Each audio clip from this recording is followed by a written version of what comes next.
Hey, welcome to Chop It Down Podcast. You already know what it is. It's the #1 greatest podcast in Southern California. You know what I'm saying? The best and the only podcast in the AV. So, today we got a dope artist here. One of the dope, He's crazy because it seems like she's a star. She's a star. And that's what she go by. So we got Star, Miss Star here. How you doing, Star? I'm good. How are you? I'm good. I'm glad to be here. I'm glad that you here. So you an artist, right? Yes. Singer, right? Yes. Your lane is like R&B. Yes. Okay. How long you been singing and in this lane as an artist? So I've been singing since I was 5, but I actually started like doing it like professionally or like started practicing like over 2 years ago and started wanting to do more with it. Oh, that's great. Who got you inspired to be an artist? Well, I would say like Justin Bieber, because like growing up that's who I would listen to, and then like when I would like be sad or whatever, like as a kid, like that's who I would listen to. How old are you? I'm 19. 19? Yeah. Young woman. We got a young woman here with a bright future ahead of her. That's what's up. So where did you grow up at, or where was you born? Or? So I was born in San Pedro, but I grew up like in the Harbor area, South Central, like Watts and stuff like that. Yeah. So how was that San Pedro? My cousins, I was raised or born on the other side of San Pedro. So I went to like the middle school, like Dana, and then it was pretty cool, but yeah, I moved a lot because I was in the foster system. So. Oh man, so you bounced around. Yeah. I understand that foster system because I was that same way growing up. I did 2 years in the foster system before my mom came and said no more is no more and got me out of there. So yeah, just keep going. Don't let your past dictate or define who you are now. Yeah. That ain't who you are. It's just a struggle that you have to go through, because if you ain't went through no struggle, you can't be strong. Yeah. So yeah.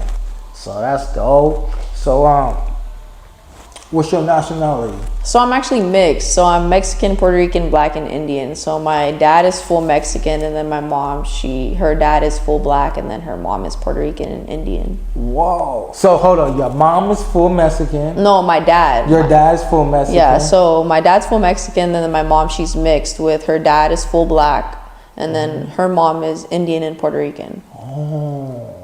Yeah. That's a lot of culture in you. Yeah. A lot of culture, but all in Black, Puerto Rican, Mexican. You got the whole Indian, so you got a whole bunch in one. Yeah. That's lovely. And then plus I've traveled to New York, so I've seen that side of life. Puerto Rican. My wife is Puerto Rican. Yeah. So yeah. That's dope. That's crazy. Okay. So as you growing up Black and Puerto Rican, what did you latch on to, more Mexican? No, actually it was Black. More Black? Yeah, because I grew up around like most of my Black family, and then Black homegirls, people who was, raised me, did my hair and stuff like that. So yeah. Okay. I see more of the Indian in you as well. Yeah. As your hair going back. Yeah. Everybody says that. Everybody be like, oh, you look Middle Eastern, or like, yeah. That's crazy. Okay. So you was kind of like all around with the nipples. Yeah. Hey, ain't no wrong with it, man. That's dope, All I gotta say to you is to just keep going no matter what you go through in this life, We go through these obstacles in our lives, and we gotta just keep going no matter what, We gotta pick them weights up and go. Yeah, I feel like everything's a lesson you learn as you go. Yeah, that's dope, I remember I had a chance brief to talk to you about some stuff, and you was just telling me that you bounce around. I was like, oh, okay. And you was telling me your story. I was like, dang. Yeah. So what else you do in your life? So right now I'm currently in school. I'm currently getting my GED because when I'm older, like I want to be someone who helps autistic children, or like someone who does that type of work, or like become someone like who's a specialist, like a therapist for them.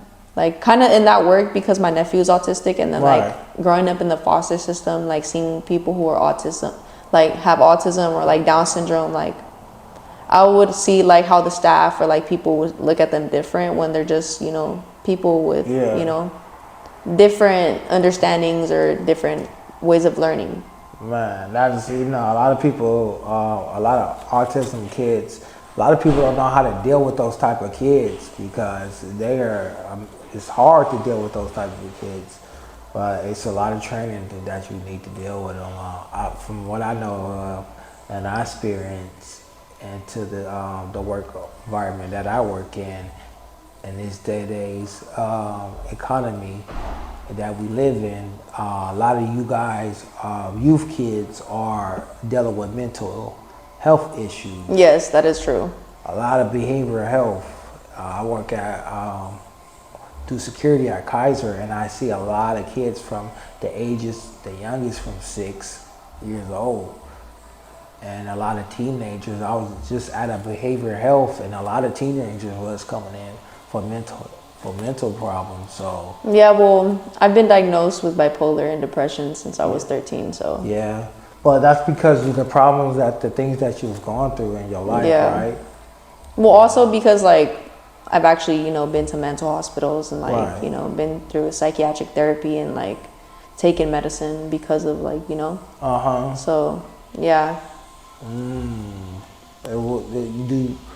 What drove you there to that point? Was it something that you was looking for or yearning?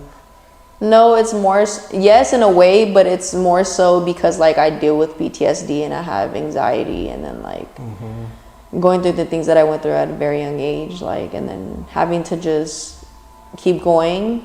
And like, I feel like I don't get enough like credit or like enough courage, or like, I don't know how to explain it, because like I was abused and stuff like that as a child. Right. See. So I had to grow up really fast, and then like, you know. Yeah. Yeah. See, abuse, rape, and molestations. Yeah. Cause it's a spirit that drives inside you that causes you to act out a way that you not normally to act out, you know. And sometimes we think the person's just being bad, but it's them crying out for help. Yeah. So, do you still deal with like mental health or anything? Yes, I currently still see a therapist, and I mean, yeah, I have like thoughts, like, you know, who doesn't have thoughts of killing themselves, but I just feel like it's more so of like feeling the need that I never got as a child, like giving it for myself, because like seeing my parents give it to my younger siblings that, you know, that you didn't get. Yeah, so it's like different. It hits hard, like, oh, I didn't get no hugs, no kids. Yeah. No, hey, baby, none of that. Yeah, so it's like, you know. Yeah. So do you spill that into the music? I mean, yes, but I've only like written like one full song, so that's the one I want to like produce and like get into, because I already have everything written, the like the piano and everything. That's why I wanted him to do it. Right, my boy Larry. He gonna get you. My boy gonna get you right on trip. So, yeah. I thank you for letting me do this little quick tape with you. These are what we call quick tapes. Right now we in the studio at, you know what I'm saying, the Lions Recording Studio right here in NoHo, North Hollywood. So I'm over here interviewing different individuals and artists and stuff like that right now. All the artists that's here, I'm interviewing. This is one of the interviews that I had to get because Miss Star was here. I just something out of the group that just took me, and I thank you for letting me just give you a little interview real fast. Thank you, I appreciate that for your time. We're gonna have a bigger interview next time, like a big one, like part 2. But thank you for letting me tell that little story right there, because I love that. I want to tell you, if you ever need someone to pick up the phone, if you're going through something, you can hit me up. You feel me? For real. You know. So I do these little trivia questions. I'm gonna just do this one. If you ever had to, if you would, it's called Would You. So, would you ever want to go to the future, or would you want to travel back into time travel into like the past? Like, in the past don't gotta necessarily be your past. It can be like different times of age of history of like 70s, 80s, different times. Okay, so I would go back to the past because I feel like around like, no disrespect or like, I don't know, but I feel like around your guys' age, like the older people, like their level of definition and how they took care of people and how their mindset was, is I feel like that's how I think. Because I grew up around people who are, you know, in that area of age, and I just feel like my mindset is more so like them. And I just feel like I see people in my generation and how they don't really have common sense, or like, you know, they don't even know their five senses. It's fucked. Yeah. It's too much drugs, huh? In this generation, yeah. Yeah, I know, man. That's all I see is drugs around me in this generation. But we got drugs back then. It was just, people was more a little bit sharper with the drugs. And it was not Instagram and so on. Yeah, and I feel like back then it was also more like, if you wanted to communicate with somebody, you would go fucking pull up to their house with a boombox and, you know, sing them a song. Yeah, that's like 80s type of thing. Yeah, exactly. Yeah. That's like, I don't know, I just feel like shit's not like that anymore. Because you're a new millennial kid. Yeah. Right? Born in 2000 and what, like 5? Yeah. Shit. 2005, I was 16 years old. Crazy. I just told my age. But yeah, so that's crazy. So what's the next one? I said, would you choose love or loyalty? Loyalty, because at the end of the day, you can get love. Actually, that's hard. A hard one, huh? I always feel like love and loyalty goes hand in hand, because some people say no, but I feel like if you love me, you will be loyal to me. Yeah, that's what I'm. Yeah, that's what I'm saying. That's what I'm thinking in my head right now. So I feel like loyalty because it's both. Because no matter what, you can break both of them, and both of them will hurt. Mm-hmm. Like, you could break your loyalty towards me, and that can hurt. And then one thing people get is like, say if I'm loyal to you, and then I'll kick it with like your enemy, or somebody you just all of a sudden don't get along with, and they like, well, you supposed to be down with me, and I'm like, well, like, I could be cool with both as long as I don't break the loyalty between. Like, say like, if you tell me your stuff, the business that you tell me, and then that person went and told me the business, as long as I don't conflict the two, like, oh, you know what that person told me, that's breaking loyalty. Now, if I just kept it like, you know what I'm saying, confidential between, and I just kept it real solid, like, oh, okay, I got you. And I'd be like, dang, they both need to just, let me figure out how I can get both of them back friends. You know? Yeah. I feel like it would be loyalty though, because love, like, you could get it anywhere in a sense. And like, it could be fake love, like buying yourself shit, like, you know, I don't know. I just feel like nowadays in this generation, love isn't like really a thing anymore. And I feel like loyalty over anything matters, because it's like, if somebody spoke behind your back and like somebody else told you, and it's like you found out anyways, it's like, who you really gonna believe? You know, you gonna cut off both of them because it's like you don't know what to do. Yeah. It's like loyalty over yourself as well. Loyalty over yourself. I love that. Loyalty over yourself. Wow. Yeah, that's dope.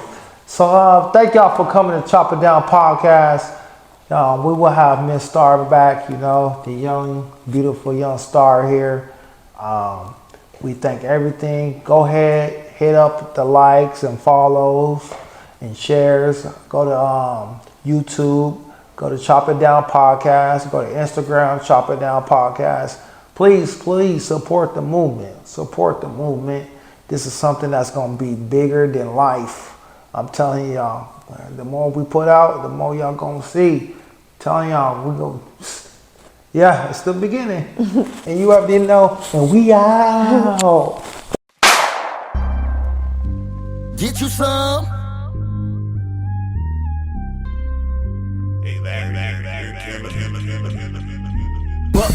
But we get it how we live. Snitches, telling really all up in our business. But Yeah, they front on real mad when we come to they town, cause they know it's going down. But we ain't here to play around. Fuck they feelings and they frowns. This is how it's going down. But We get it how we live it. Snitches, telling really all up in our business. I don't care about a thing. When I come, I do my thing. Attitude so motherfucking mean. These niggas don't